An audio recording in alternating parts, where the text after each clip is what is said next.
Everyday life science by সূচনা চ্যানেলে সকল শিক্ষার্থীদের স্বাগত।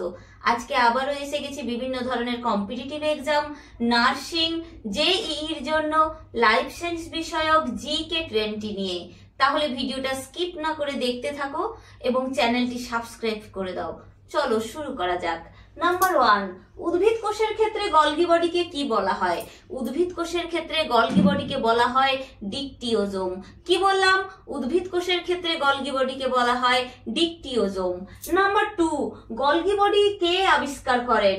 গলগি বডি আবিষ্কার করেন সায়েন্টিস্ট ক্যামিলো গলগি। কি বললাম? গলগি বডি আবিষ্কার করেন সায়েন্টিস্ট ক্যামিলো গলগি। নাম্বার 3, প্যারামিবার প্রজাতিতে গলগি বডির সংখ্যা কয়টি? প্যারামিবার প্রজাতিতে গলগি বডির সংখ্যা হলো 2টি। কয়টি বললাম? প্যারামিবার প্রজাতিতে গলগি বডির সংখ্যা হলো 2টি। নাম্বার 4, যকৃৎ কোষে গলগি বডির সংখ্যা কয়টি? যকৃৎ কোষের গলগি বডির সংখ্যা হলো 50টি। কি বললাম? যকৃৎ কোষে গলগি বডির সংখ্যা হলো 50টি। নাম্বার 5, গলগি বডির ফর্মিং ফেস কোন কোষীয় অঙ্গাণুর কাছাকাছি অবস্থিত? কি বললাম?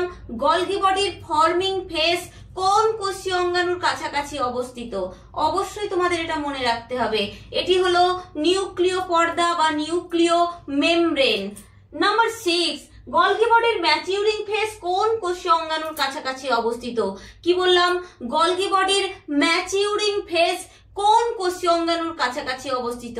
গলগি বডির ম্যাচিউরিং ফেস যে কোষীয় অঙ্গাণুটির কাছাকাছি অবস্থিত সেটি হলো কোষ পর্দা। কি বললাম? কোষ পর্দা। নাম্বার 7, গলগি বস্তুতে প্রোটিনের পরিমাণ কত? গলগি বস্তুতে প্রোটিনের পরিমাণ হলো 60 to 65%। কি বললাম? গলগি বস্তুতে প্রোটিনের পরিমাণ হলো 60 to 65%। নাম্বার 8, গলগি বস্তুতে লিপিডের পরিমাণ কত? গলগি বস্তুতে লিপিডের পরিমাণ হলো 35 to 40%। কি বললাম? গলগি বস্তুতে লিপিডের পরিমাণ হলো 35 to 40%। নাম্বার 9, গলগি বস্তুতে কোন উপাদানটি অনুপস্থিত? গলগি বস্তুতে যে উপাদানটি অনুপস্থিত সেটি হলো নিউক্লিক অ্যাসিড বা নিউক্লিওটাইড। কি বললাম? গলগি বস্তুর মধ্যে যে উপাদানটি অনুপস্থিত সেটি হলো নিউক্লিওটাইড বা নিউক্লিক অ্যাসিড। নাম্বার 10, কি ধরনের এন্ডোপ্লাজমিক রেটিকুলিয়ামের গাত্রে রাইবোজোম উপস্থিত? কি ধরনের এন্ডোপ্লাজমিক রেটিকুলিয়ামের গাত্রে রাইবোজোম উপস্থিত থাকে? সেটি হলো রাফ এন্ডোপ্লাজমিক রেটিকুলিয়াম বা অমসৃণ এন্ডোপ্লাজমিক রেটিকুলিয়াম।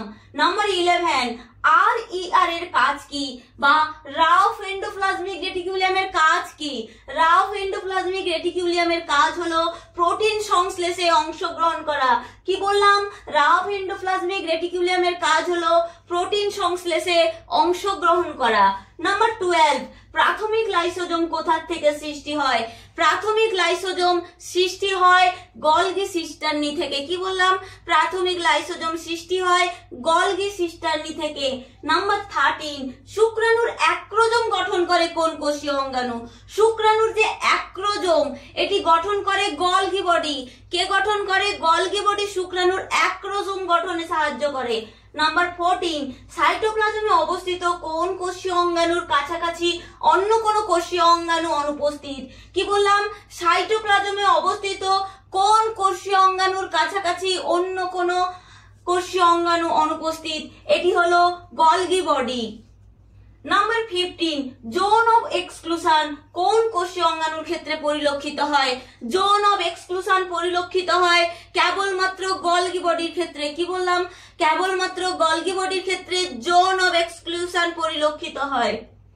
নাম্বার 16, প্রোটিন কোথা থেকে খরিত হয়? প্রোটিন খরিত হয় অন্ত্রের প্যানেথ কোষ থেকে। কি বললাম? অন্ত্রের প্যানেথ কোষ থেকে প্রোটিন খরিত হয়। নাম্বার 17, স্নেহ পদার্থ কোথা থেকে খরিত হয়? স্নেহ পদার্থ যেখান থেকে খরিত হয় সেটি হলো যকৃতের হেপাটিক কোষ। কি বললাম? যকৃতের হেপাটিক কোষের থেকে স্নেহ পদার্থ খরিত হয়। নাম্বার 18, ইমিউনোগ্লোবিউলিন কোথা থেকে খরিত হয়? ইমিউনোগ্লোবিউলিন খরিত হয় রক্তের প্লাজমা কোষ থেকে। কি বললাম? রক্তের প্লাজমা কোষের থেকে ইমিউনোগ্লোবিউলিন খরিত হয়। নাম্বার 19, সেলুলোজ এবং পেকটিন কোথা থেকে খরিত হয়? সেলুলোজ এবং পেকটিন কেবলমাত্র খরিত হয় উদ্ভিদ কোষের থেকে।